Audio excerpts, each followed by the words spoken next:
So last class we have discussed and I have told you a lot of things that we are going to do in this subject. ठीक है, ये जो subject हमें allowed किया गया है यहाँ पर कुछ चीजें हैं जो हमें डिस्कस करनी है to study both English language and communication skill. ठीक है, दोनों चीजें लर्न करने के लिए हमें दोनों तरफ से we have to put effort.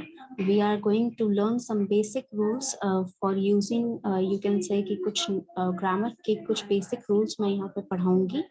जो part of speech है उनको किस तरह sentence में structure करना है, where to use which type of which you can say which form of word, which part of speech का किस फॉर्म में यूज करना है, कहाँ कौन सा फॉर्म लगेगा, किस तरह का नाउन के साथ, किस तरह का प्रोनाउन के साथ आप किस तरह का वर्ब यूज कर सकते हैं, आर्टिकल यूज कर सकते हैं. ये सारी चीजें we will be discussing one by one through rules. And before I start the class, let me tell you, communication के लिए भी मैंने कहा था मैं कुछ एक्टिविटीज क्लास में करवाऊंगी. तो एक्टिविटीज आपके डिपेंड करेंगे कि कितने स्टूडेंट्स आ रहे हैं और किस तरह की एक्टिविटी हम ऑनलाइन मोड में अच्छे से करवा सकते हैं. ठीक है, since I can see there is not a lot of student from your class. ठीक है, आपके बैच में बहुत ज्यादा अटेंडेंस नहीं है. ठीक है, तो हम कुछ चीजें हैं जो ज्यादा अटेंडेंस के साथ नहीं की जा सकती हैं, बट आपके साथ आराम से कोई एक्टिविटीज कराई जा सकती हैं. सो वो सारी एक्टिविटीज हम लोग करेंगे. ओके, सो नेक्स्ट थिंग, जो ग्रामर पोर्शन है उसके लिए मैं बता दूं, कोई भी ग्रामेटिकल अगर मैं रूल पढ़ा रही हूँ उसका मैं एक पीडीएफ फाइल बनाती हूँ पढ़ाने के लिए. I am sharing the screen. ठीक है, I will share the screen and I will teach you like that. ठीक है, स्क्रीन शेयर करके पढ़ाया जाएगा ताकि आपको समझने में कोई दिक्कत ना हो.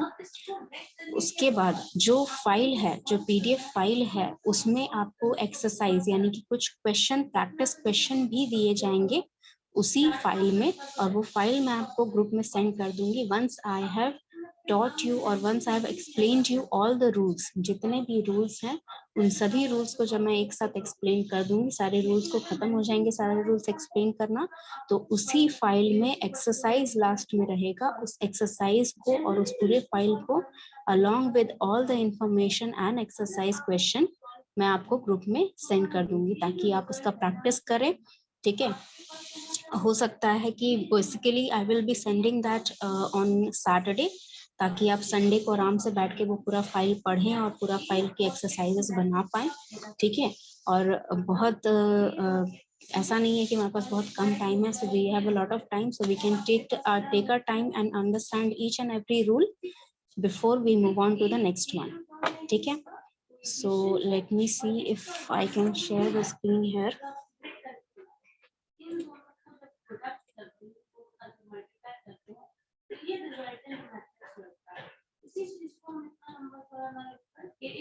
Yes, screen share में यहाँ पर प्रॉब्लम आ रही है. Let me share it through a different device.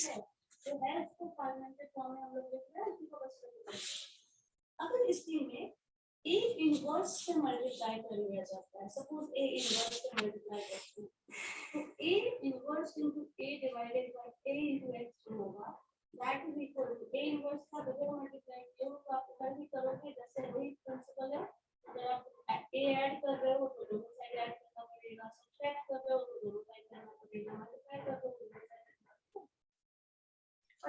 Okay, so let's start discussing. As I told you कि यहाँ पर आपके जो पार्ट ऑफ स्पीच है, ठीक है, वो क्या है, कितने टाइप है, इस पे हम लोग ज्यादा डिस्कशन नहीं करेंगे. Briefly I will be explaining you. ठीक है, कि नाउन क्या है और उसके टाइप, किस नाम के नाउन को किस तरह डिस्क्राइब किया जा सकता है, ताकि आपको कोई डाउट ना रहे.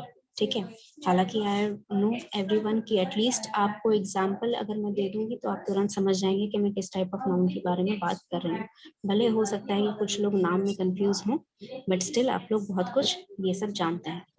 सो briefly let me start and explain you everything. Noun आपको पता है किसी भी the name of any person, place, thing and you can say anything जिसका कोई नाम होता है, उस नाम को हम लोग नाउन कहते हैं.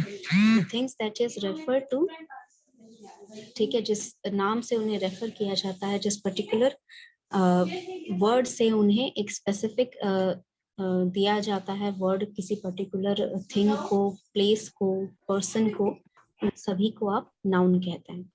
तो कॉमन नाउन क्या होता है? कॉमन नाउन होता है जहां आप किसी एक पर्टिकुलर ह्यूमन को या पर्टिकुलर ऑब्जेक्ट को या पर्टिकुलर प्लेस को रेफर नहीं कर रहे हैं, ठीक है। जनरल वे में आप जब किसी चीज के बारे में बात करते हैं, for example an employee should be loyal to his or her organization. Yes, Samreen. Ma'am आपकी बैकग्राउंड में नॉइज है मैम, आपकी आवाज क्लियर नहीं आ रही। I'm sorry, I'm not able to hear your voice. Are you saying something? Yes ma'am. Ma'am Tejas है। Am I audible ma'am? Am I audible to everyone? Yes ma'am. All the Yes, students ma'am. can confirm me. आप chat box में लिख के मुझे भेज सकते हैं. Am I audible to everyone? Yes ma'am. Okay, so I'm audible. So, बच्चे, Samreen, I'm not able to hear your voice if you're speaking. So whatever problem is it, you can write it itself in the chat box. Okay. Yes. So as I was telling कि यहाँ पर आपका जो noun है, common noun है, तो आप specifically किसी एक चीज को नहीं, जनरल वे में जब किसी चीज को रेफर करते हैं, जैसे अगर मैं कहूँ कि tables and chairs are required in a study room, ठीक है, मतलब एक स्टडी रूम में टेबल और चेयर होना जरूरी है। अच्छा, बहुत नॉइज आ रहा है, ये प्रॉब्लम किसी और को भी हो रही है? Yes, yes ma'am. Ma'am. Any other Yes, student Yes, जैसे ma'am, बैकग्राउंड yes. नॉइज बहुत ज्यादा आ रहा है मेरी तरफ से? ओके, Chat बहुत में बच्चों लिखिए को आ रहा है। ओके, ऐसा है तो फिर I have to do something. Let me just reconnect my headphone so that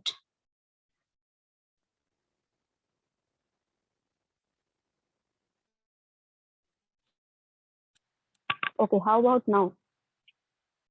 Is the noise still coming?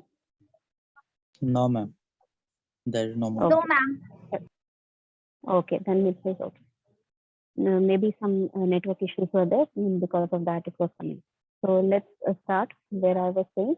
अगर आपने मिस कर दिया, नहीं सुना अच्छे से, तो I will explain it again. Noun हमें पता है, नाउन क्या होता है? नाउन जो भी किसी चीज का नाम या किसी पर्सन का नाम या किसी प्लेस के नाम को हम नाउन कहते हैं।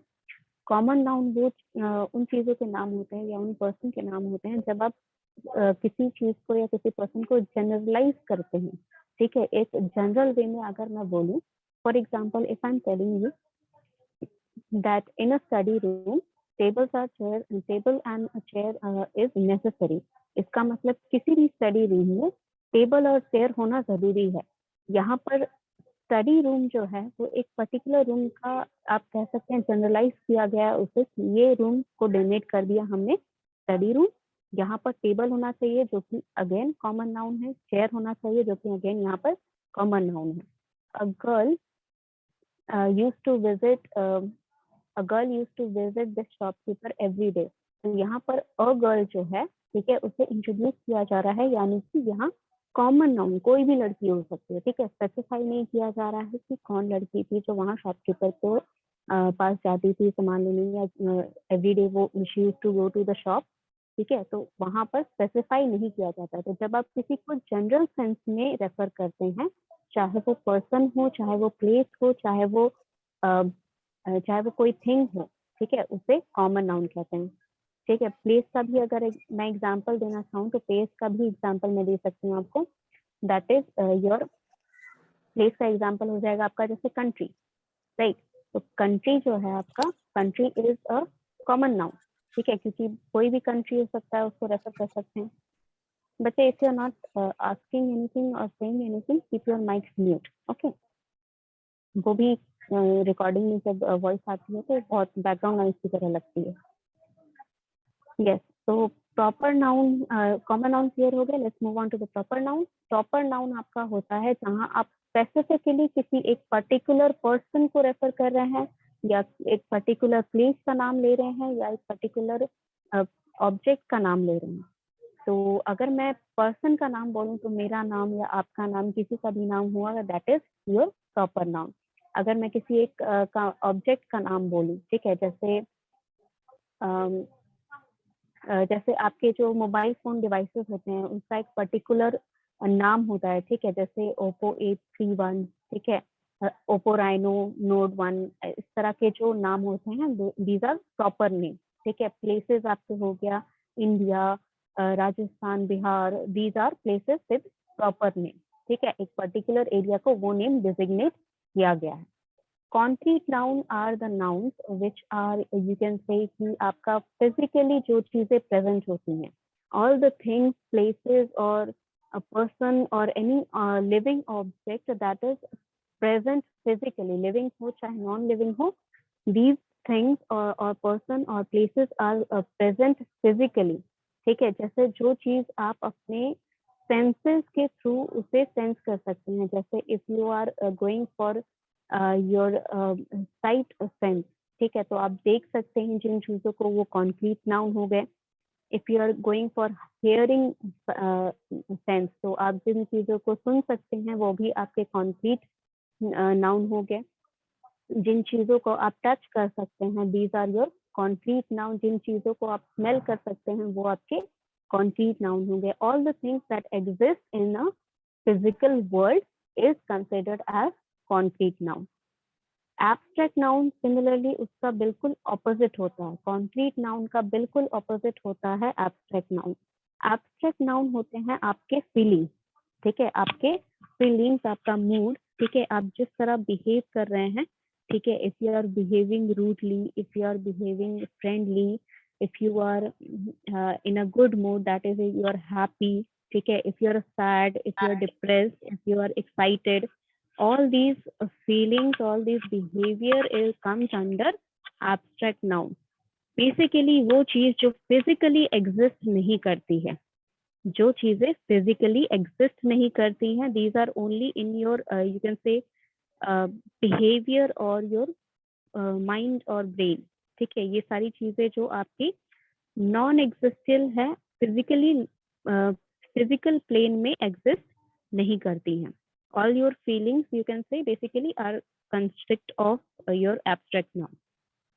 काउंटेबल एंड अनकाउंटेबल, तो आपको पता है जो चीज आप काउंट कर सकते हैं that is your countable noun, जो नहीं काउंट कर सकते हैं that is your uncountable noun. इसमें अगर किसी को डाउट है तो मैं बता दूं, कोई एक स्पेसिफिक अगर नाउन होता है तो जरूरी नहीं है कि अगर उसे अनकाउंटेबल नाउन में लिख दिया गया है तो उसे काउंटेबल नाउन नहीं बनाया जा सकता है।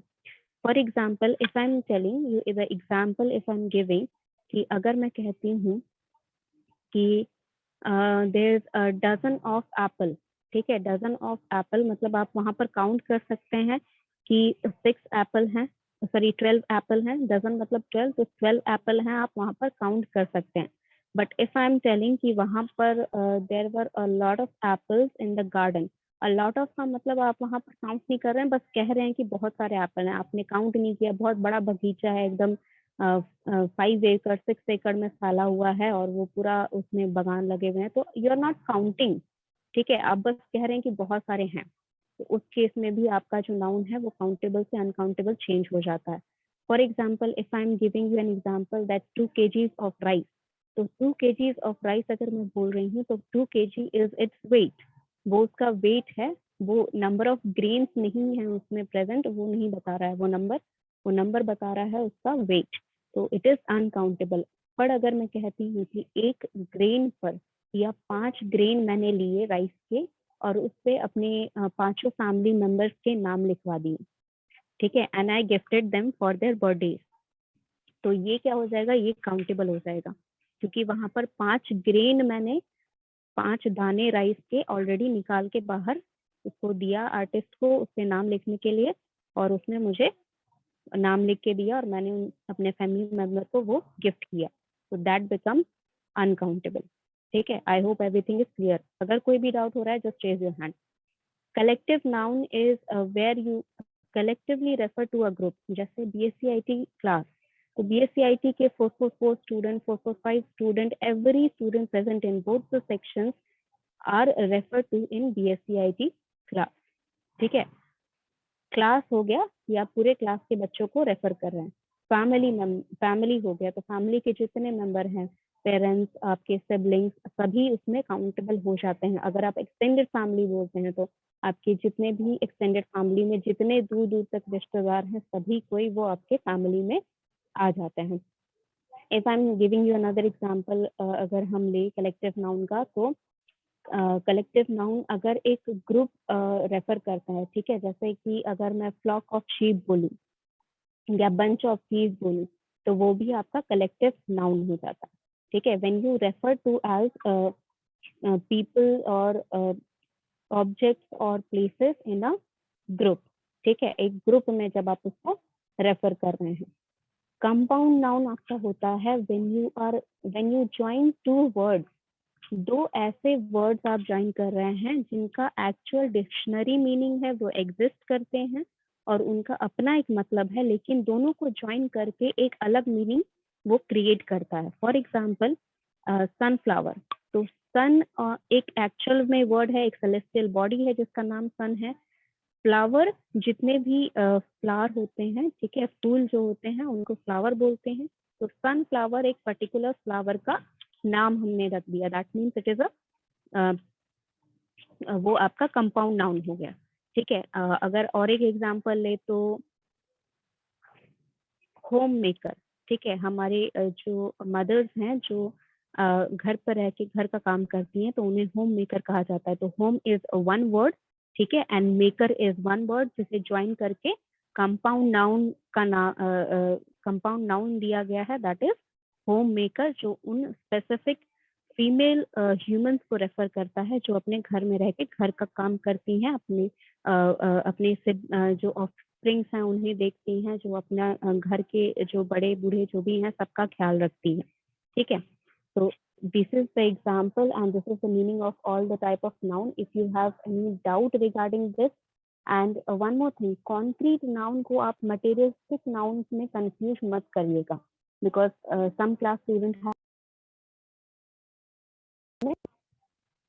मटेरियलिस्टिक नाउन या मटेरियल नाउन का मतलब होता है वो रॉ मटेरियल जिससे आप कुछ बना सकते हैं। फॉर एग्जांपल कॉटन, जिससे आप कपड़े बनाते हैं, या कॉटन का एक बंडल बनाते हैं जो कि आप यूज कर सकते हैं उसी तरह फॉर यू नो कुछ लगाने के लिए जब आप कॉटन यूज करते हैं, ठीक है। या फिर हो गया स्टील, हो गया स्टील बहुत सारी चीजों में यूज होता है, यूटेंसिल्स बनाने में, कोई भी स्टील का ऑब्जेक्ट होता है, बहुत सारे ऑब्जेक्ट बनते हैं उससे। प्लास्टिक हो गया, ठीक है, आपका नायलॉन हो गया, ठीक है, जूट हो गया, ये सारे जो रॉ मटेरियल है जो आपके ऑब्जेक्ट बनाने में यूटिलाइजेशन किया जाता है रॉ मटेरियल्स का, उन्हें मटेरियलिस्टिक नाउन या मटेरियल नाउन कहा जाता है। Concrete noun is everything that is physically present, ठीक है, वो कॉमन नाउन भी हो सकता है, वो प्रॉपर नाउन भी हो सकता है, वो काउंटेबल भी हो सकता है, अनकाउंटेबल भी हो सकता है, कलेक्टिव भी हो सकता है, कंपाउंड भी हो सकता है। कॉन्क्रीट का मतलब सिर्फ ये होता है कि फिजिकली प्रेजेंट रहना चाहिए, ठीक है। जैसे windows, they are physically present, I can see them, I can touch them, I can open them, I can close them, ठीक है। बट इफ आई जैसे ब्रीज हो गया, विंड हो गया, विंड को हम देख नहीं सकते हैं लेकिन विंड को हम फील करते हैं, राइट, तो वो आपका कॉन्क्रीट नाउन में ही आता है। लेकिन अगर बहुत अच्छी ब्रीज चल रही है और मुझे उससे बहुत खुशी मिल रही है, I am happy to be in a breezy area और in a river side area, तो वहां पर मुझे जो फीलिंग है, ठीक है, I am feeling happy, that feeling of happiness is abstract noun, ठीक है। I hope there is no doubt, अगर कोई डाउट है तो please ask me. Moving on to the important aspect, जो जरूरी बात है वो जरूरी बात है आपका ma'am important concrete rule noun को ऑफ एक बार और नाउन। बता दीजिए। कॉन्क्रीट नाउन और एक बात बता दें, ठीक है। कॉन्क्रीट नाउन आपका जो है, जो भी नाउन फिजिकल वर्ल्ड में प्रेजेंट है, फिजिकल वर्ल्ड में जिसे आप टच कर सकते हैं, देख सकते हैं, सुन सकते हैं, स्मेल कर सकते हैं, ठीक है, ये सारी चीजें जब आप किसी चीज को कर सकते हैं, हो सकता है कि ये सारी चीजें एक साथ नहीं, जैसे विंड को हम देख नहीं सकते हैं बट फील करते हैं, टच करता है विंड हमारे स्किन को तो हमें पता चलता है कि हवा चल रही है, या लीव को पेड़ को हिलाता है तो हमें पता चलता है कि हवा चल रही है। तो जो भी चीज फिजिकली प्रेजेंट है, ठीक है, जैसे वाटर हो, अर्थ हो गया, बॉटल हो गया, ठीक है, कंप्यूटर हो गया, मैं हो गई, आप हो गए, सब कुछ जो फिजिकली दिख रहा है, सुनाई दे रहा है, ठीक है, फील हो रहा है, आप टच कर सकते हो, इसे सुन सकते हो, स्मेल कर सकते हो, वो सारी चीजें जो 5 सेंसेस आपको पता है। Can anyone tell me all the 5 senses?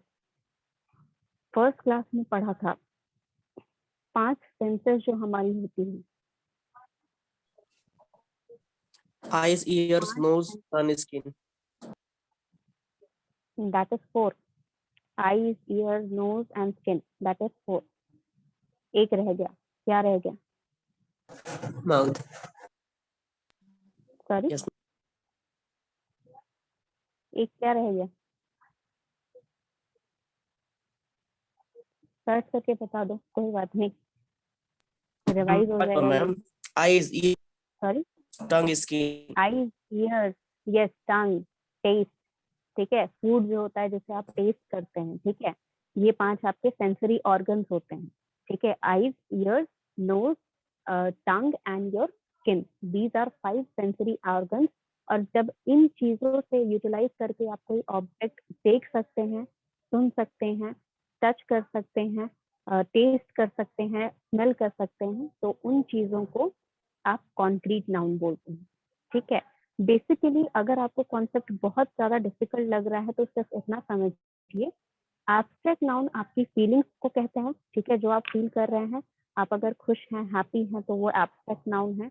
अगर आप सैड हैं, अगर आप डिप्रेस्ड हैं, अगर आप एक्साइटेड हैं, अगर आप कुछ भी फील नहीं कर रहे हैं, you are very normal person, you are not feeling anything, ठीक है, वो सारी एक पर्टिकुलर वर्ड जो आपकी इमोशन को बताता है उसे एब्स्ट्रैक्ट नाउन कहते हैं।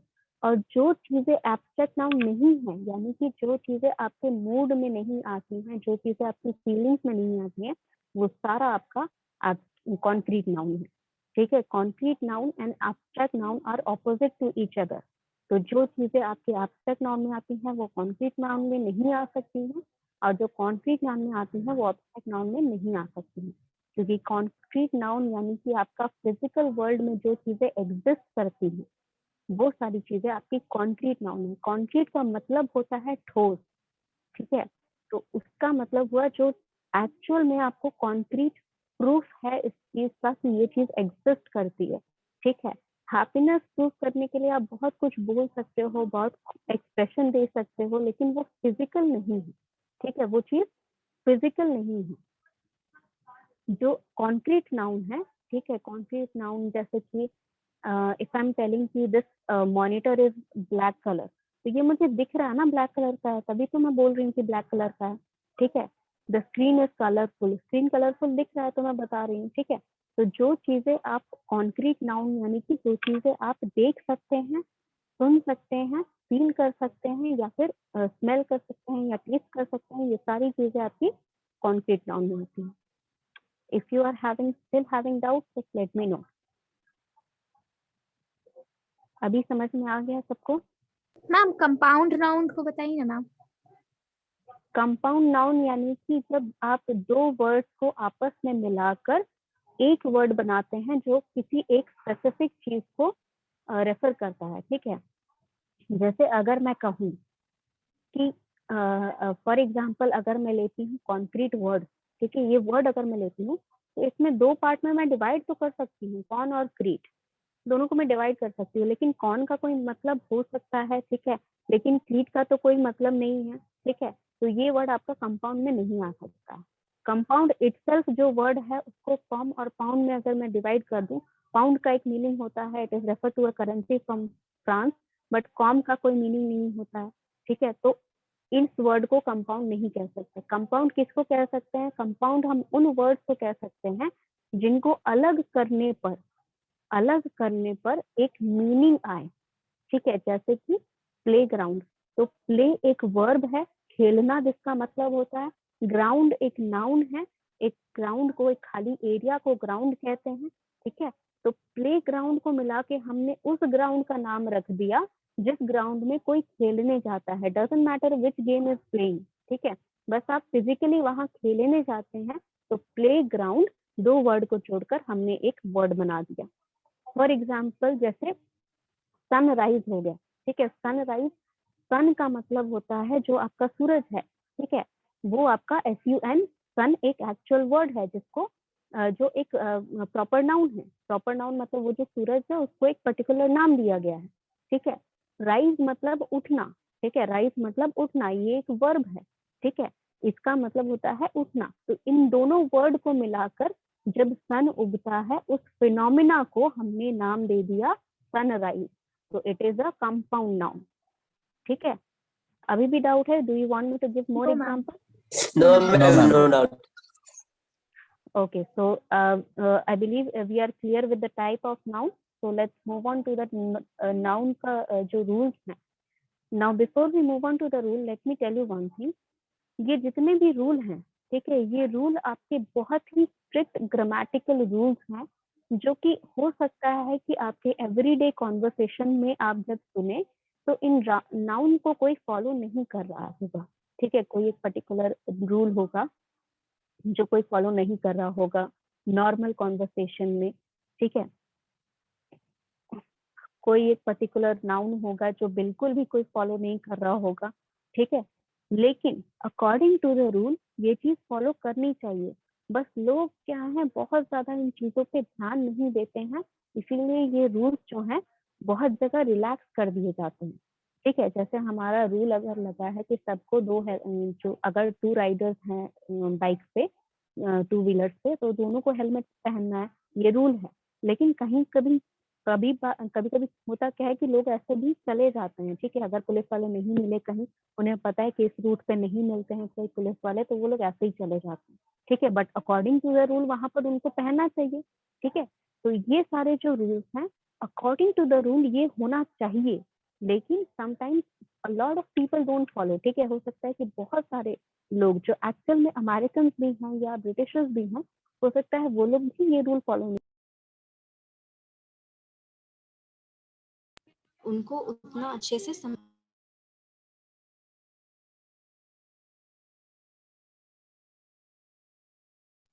उनको उतना रूल नहीं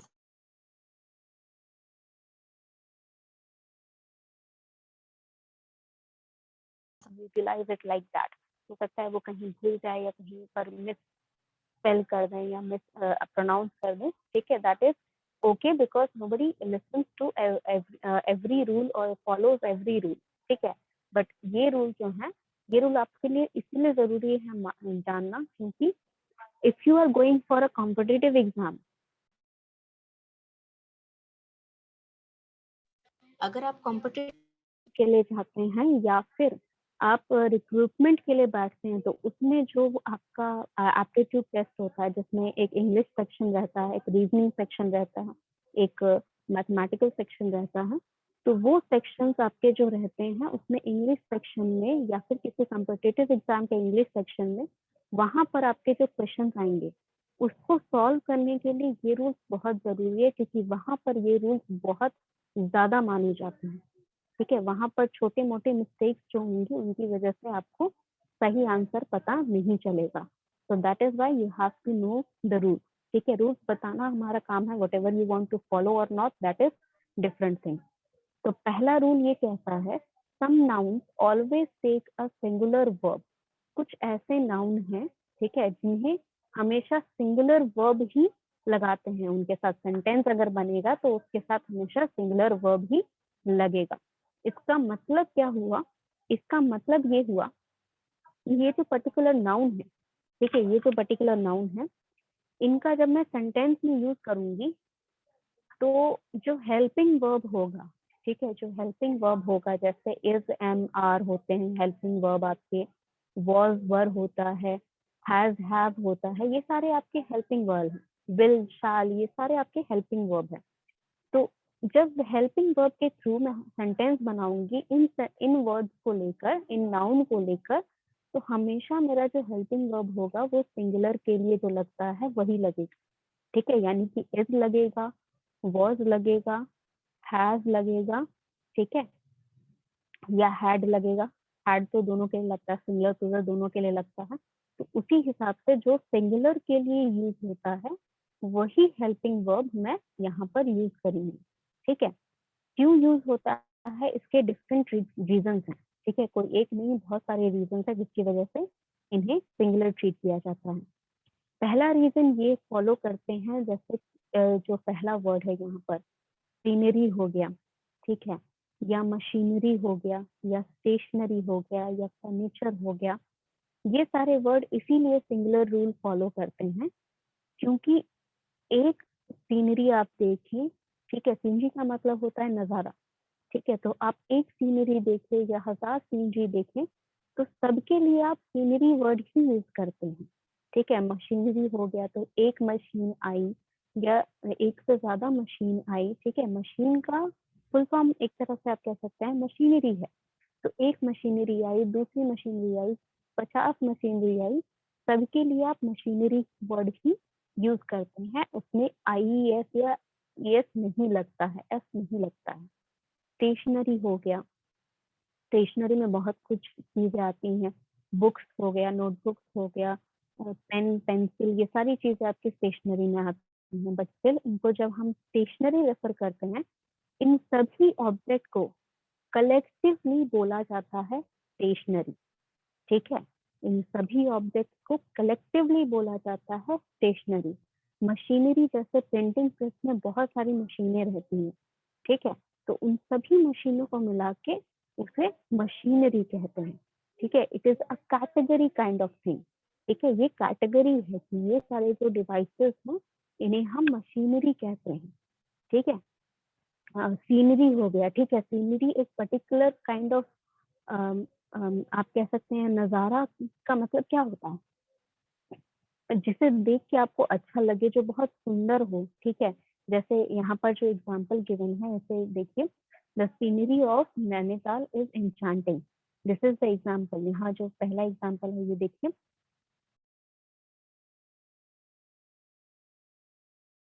the scenery of is very enchanting.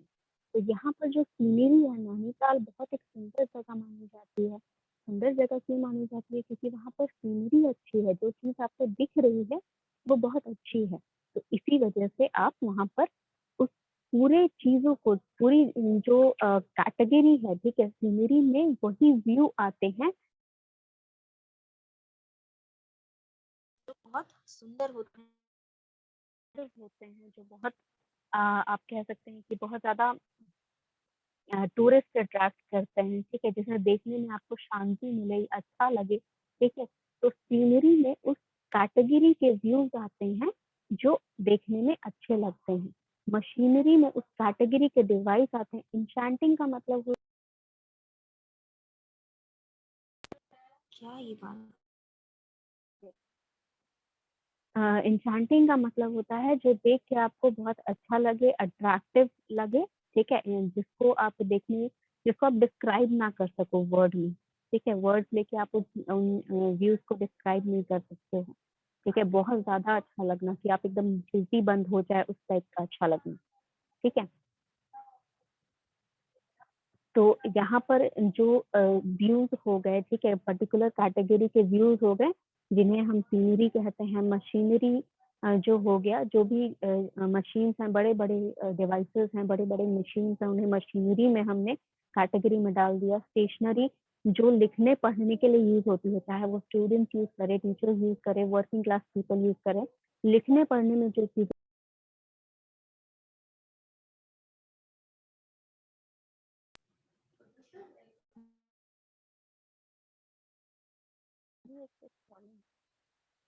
कोई स्टूडेंट है जो ज्वाइन नहीं कर पा रहा है, if someone is messaging you can tell me कि अगर कोई ज्वाइन नहीं कर पा रहा है तो।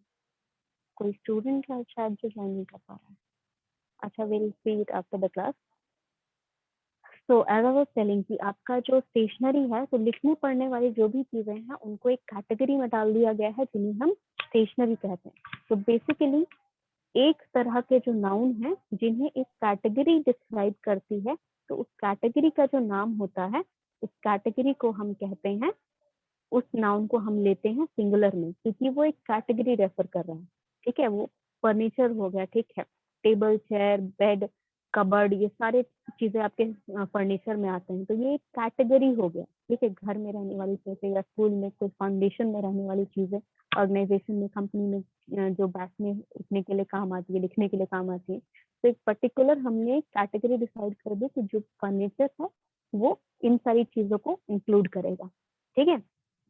तो पहला रीजन ये हो गया, इस वजह से क्योंकि ये एक कैटेगरी दिखाते हैं इसीलिए इन्हें सिंगुलर लेते हैं।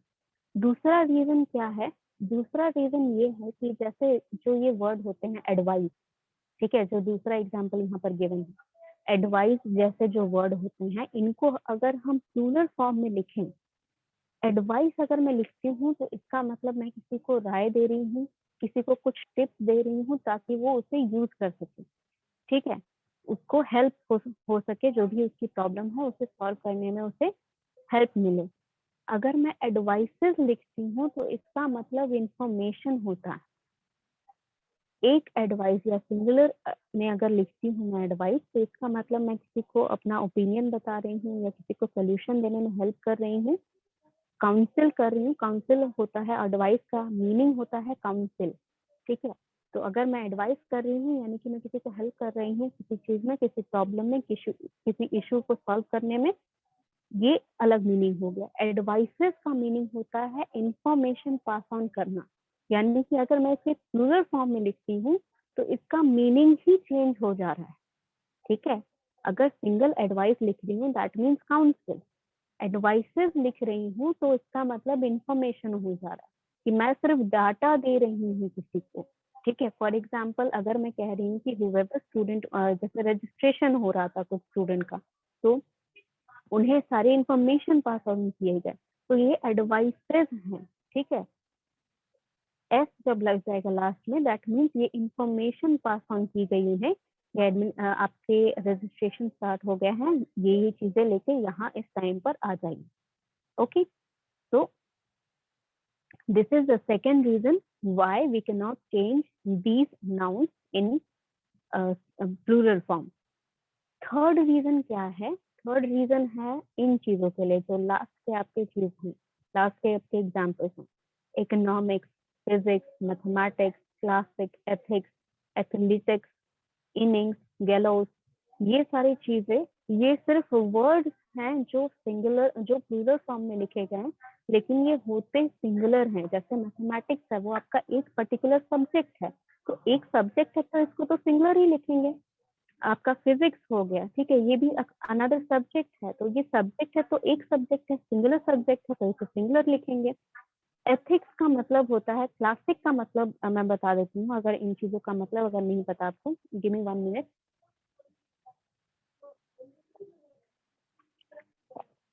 यस, तो क्लासिक का मतलब होता है सिंपल चीजें, ठीक है, जो सिंपल हो और अच्छी हो, एलिगेंट, ठीक है।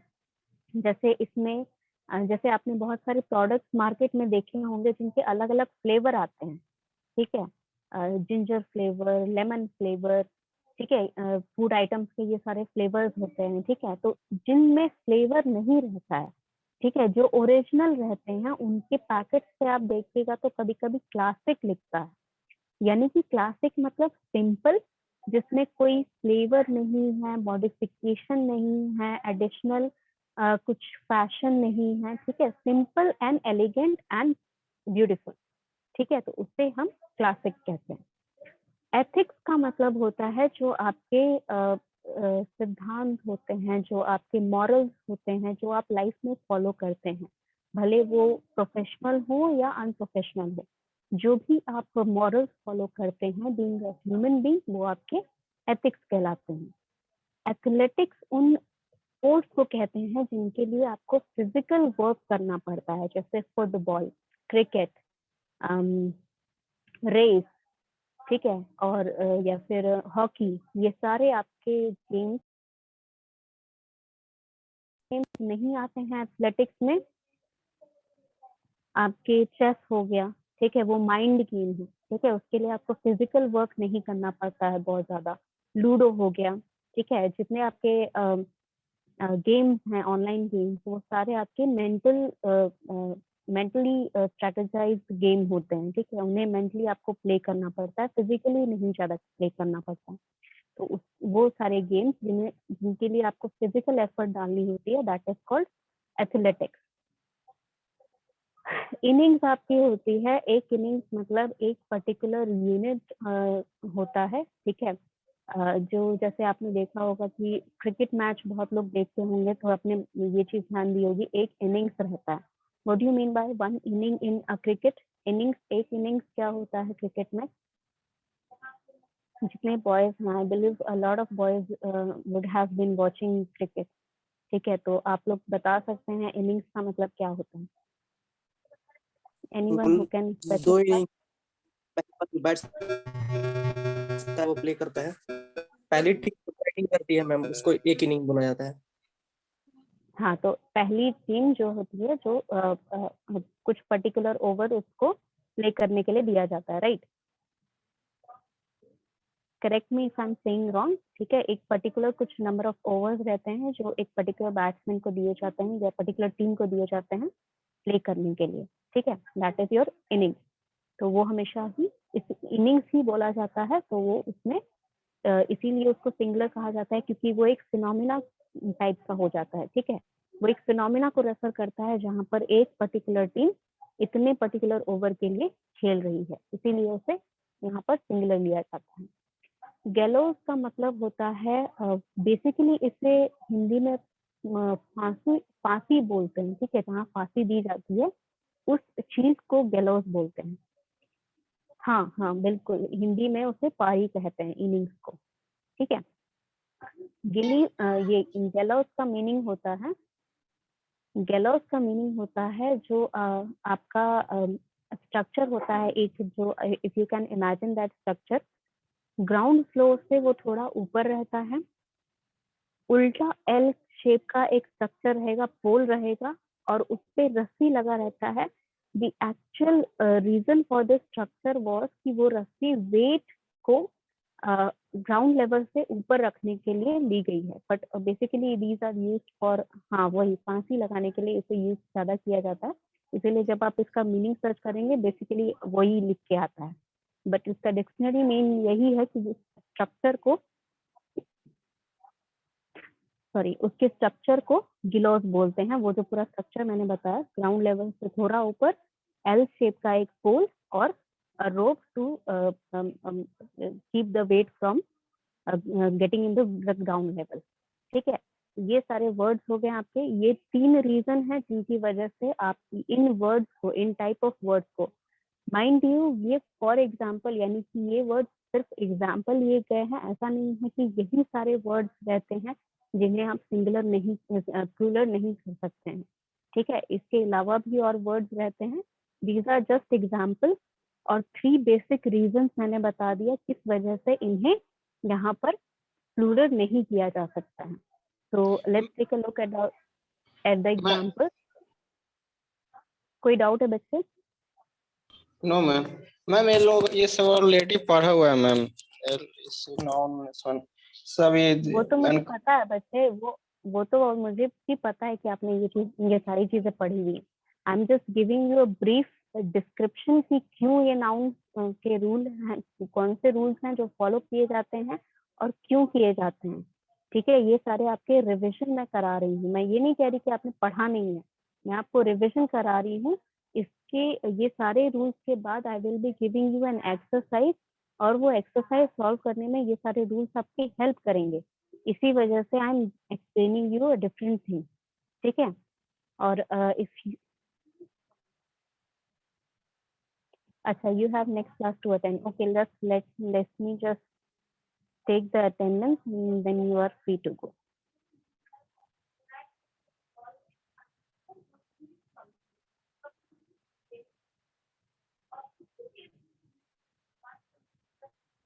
Okay, so this much we have covered up, और ये सोचने की जरूरत नहीं है कि ये चीज पढ़े हुए हैं तो दोबारा क्यों पढ़ा रहे हैं, just take it as an exercise, ठीक है। आपका जैसा रिविजन टाइप का एक देख लीजिए, इसे एक तरह का रिविजन ले लीजिए, क्योंकि बहुत सारे क्वेश्चन जो होते हैं, when I will be sharing a question, there will be a lot of student जिनको कंफ्यूजन होगा क्वेश्चन बनाने में, जो नहीं बना पाएंगे, ठीक है, तो Yes, मुझे ma'am. तो पूरे Yes, ma'am. क्लास को हाँ Here, तो मुझे here. पूरे क्लास को हाँ तो मुझे पूरे क्लास को लेके चलना है, तो आपको वो सारी चीजें मुझे बतानी होंगी।